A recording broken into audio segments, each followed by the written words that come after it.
What's going on, everybody, and welcome back to Comic Breakdown. In this video, we are jumping back into Judgment Day. This is going to be Immortal X-Men issue number 7. Now, Marvel Comics, they dumped a crap ton of comics on us, having almost all of the tie-ins drop today. I went through them, I read them, I picked the best 3. Most of these stories, they're either loosely connecting or they are taking place after Judgment Day issue number 5. And so today we are going to do Immortal X-Men, Death to the Mutants, and our Axe Eternals number 1 tie-in. But you will want to check out the channel tomorrow because we have the Legion of X tie-in. We finally see the confrontation between Legion and Uranus. But getting back to this video, this one is huge. This is a twist that I did not see coming, as we focus mostly on Nightcrawler. It is going to take us from before issue number 5 of Judgment Day, and it's going to bring us all the way to the point where we are currently at. That is, with our Eternals Avengers X-Men team inside the Progenitor, making their last-ditch effort to try to take down this Celestial. But that is not the only plan. Nightcrawler, he has his own individual secret mission. Now, make sure you guys are subscribed to the channel, make sure you like this video, and with that being said, let's dive into this breakdown. Oh man, I hope you guys are ready for this. This is such a good issue. It makes me very excited to see how all of this is going to come to an end. You know, when we first started Judgment Day, I think we're like 26 issues in at this point. When I first started this, I was really hoping that it was going to be good as we go through the whole comic, as we go through the entire event. And so far, it has not let me down. But this story, it starts us off on Krakoa. This is all taking place prior to our team going inside the Progenitor. They are currently discussing the fact that Magneto is dead, that they cannot resurrect him. Not because they are unable to, but because they are unwilling to. These were his wishes. This is when Nightcrawler, he points out that he thinks things are going relatively well. While Magneto, yes, he is dead, and that is not a great thing. They are also no longer at war with the Eternals. Now that Star Fox has taken up the role as Prime Eternal, their war has come to an end. And Nightcrawler, being relatively optimistic, he thinks that the world is going to pass. And so while everybody discusses the future, what might come, they have yet to face the ultimate judgment. That is when, mid-conversation, there is a thunderous boom. The sky turns red. It appears that hell is now on Earth.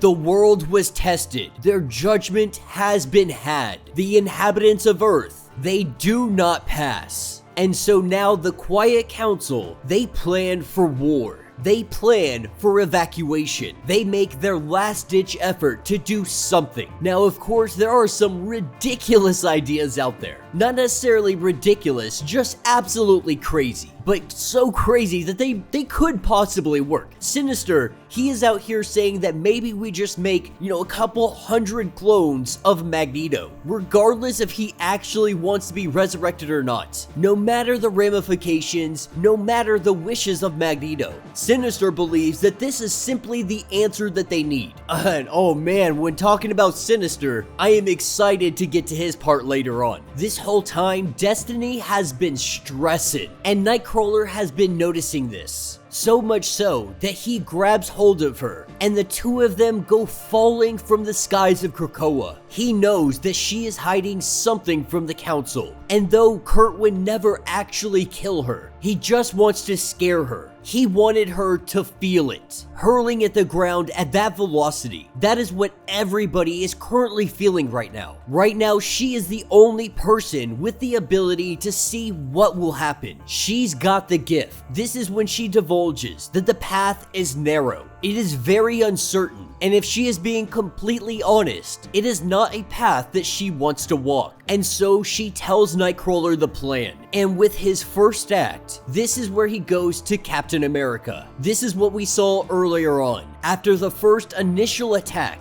we have Captain America who is sitting here and he is recruited by Nightcrawler. As they make their way up to the North Pole, Nightcrawler had taken a blood sample from Captain America. That blood sample, it then gets passed off to Magic. Captain America goes to the Celestial. He faces off with him, connecting the mind of every human through Charles Xavier. They all hear the words of Cap, and then him and Nightcrawler are completely incinerated. Now, when it comes to Nightcrawler, he is getting backed up live. This is something that they don't usually do. But right now, on this day, they cannot lose any amount of time. Nightcrawler needs to remember everything, even if he dies. With his resurrection, we see the battle take place. The battle that took the lives of Thor and individuals like Captain Marvel. The world threw every hero that the progenitor needed him to see. Their sacrifice, this was the cloak, the camouflage for everybody else. This is when Hope reaches out to all Krakoans, letting them know that it is time to evacuate. But we need volunteers. We need the progenitor to believe that a good amount of heroes or Krakoans have been taken out. And so people need to volunteer to stay on the island as it is destroyed. And she swears to every single one of them that as long as there is a breath in her body, she will do everything she can to resurrect them, to bring them back to life for their sacrifice. And from the 5, we have Egg as the one who has to stay behind. The progenitor needs to believe that the resurrection has been taken off the table, and Destiny informs them that it must be him. That is when their paradise, the island of Krakoa itself, it goes up like a nuclear freaking bomb. Having no idea what this means, the island of Krakoa does not exist anymore. Both Mystique and Destiny on the island when it explodes. Looking like a scene out of freaking Terminator, the heat wave comes over them and it incinerates them. The mutant haven of Krakoa, it is no more. This is when we jump over to Sinister. I have been asking this entire time, what is up with his Moira clones? Why hasn't he reset the timeline? What we learn here is that this is not his first Judgment Day. Talking to himself, even saying, once more, I do not make it through Judgment Day. You see, he has been restarting the timeline. He has lived through multiple Judgment Days, having the opportunity to give himself pointers every step of the way. But he has ran into an impasse. Every time he comes up to Judgment Day, he doesn't make it out of here. Going to upload all of his current memories, the upload fails. Trying over and over 1,000 times over, the upload continues to fail. Deciding, screw it, why not just go in there blind? I don't need to give myself pointers, I can just restart and do this again. He goes to kill one of the Moiras with a gun, but it misfires. And it doesn't say that he restarts the timeline. There is a possibility that he decides not to do it. More than likely, it has to do with the upload. He wants all this information that he has. Information is gold. It is good as any currency out there. And so while he may have hastily tried to take out one of the Moiras with a gun, when it misfired, this could have caused him to reconsider that, to try to find another path. Because the truth is, he can return at any time and restart the timeline. That is what takes us over to Avengers Mountain. As everybody is being resurrected that they want resurrected, one of them is Exodus. And he is livid because what they were about to do goes against everything that he represents. They are resurrecting Captain America. We saw this previously. And while Exodus, he was very objective to this, when Hope told him that if you think I am your savior, then you need to shut up and you need to sit down. And that straight up humbled Exodus, not saying another word after that. The question now,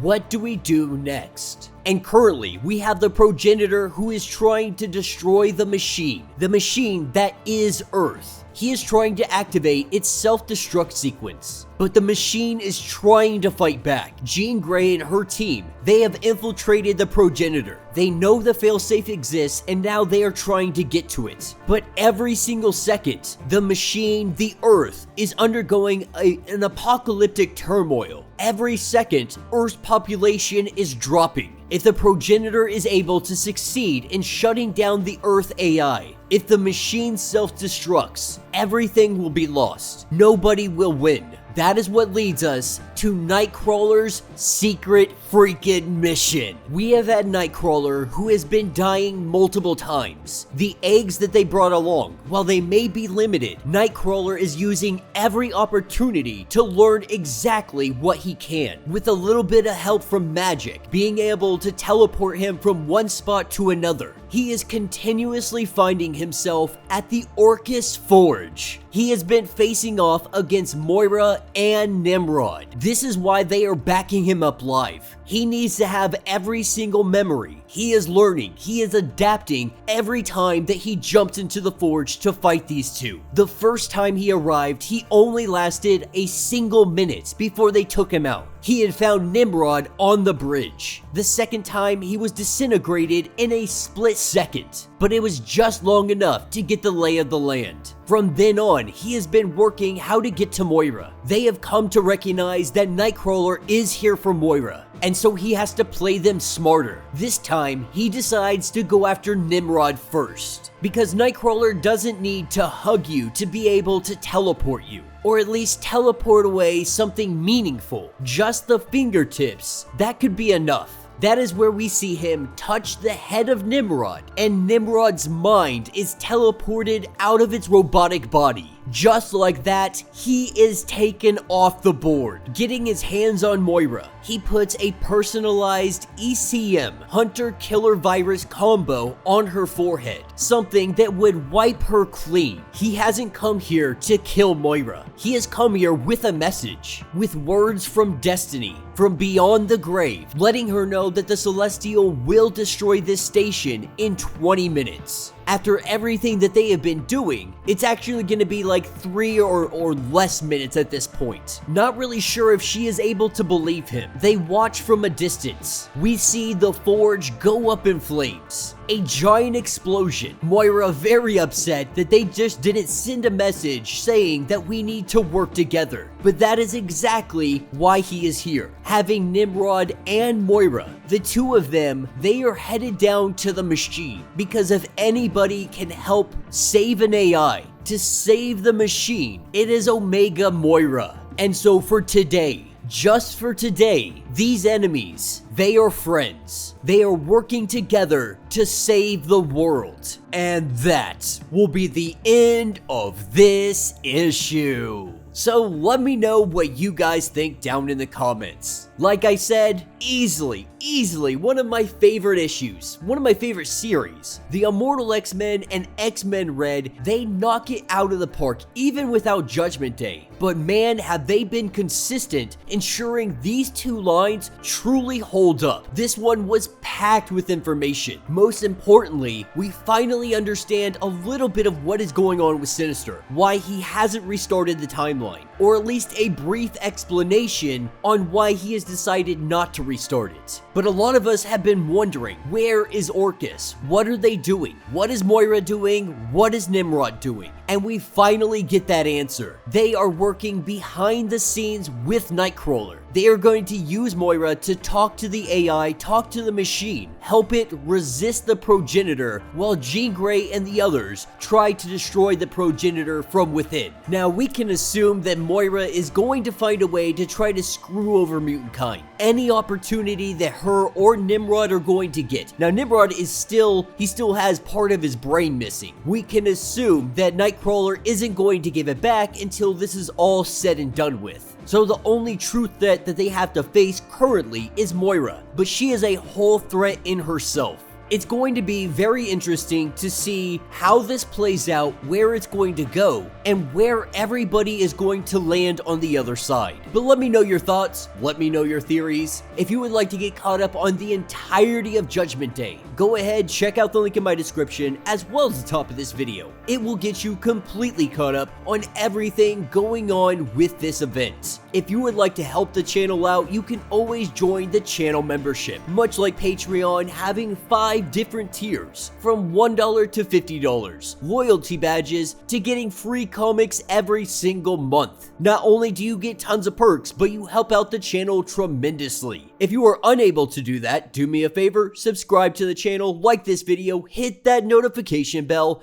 and with that being said, until the next breakdown.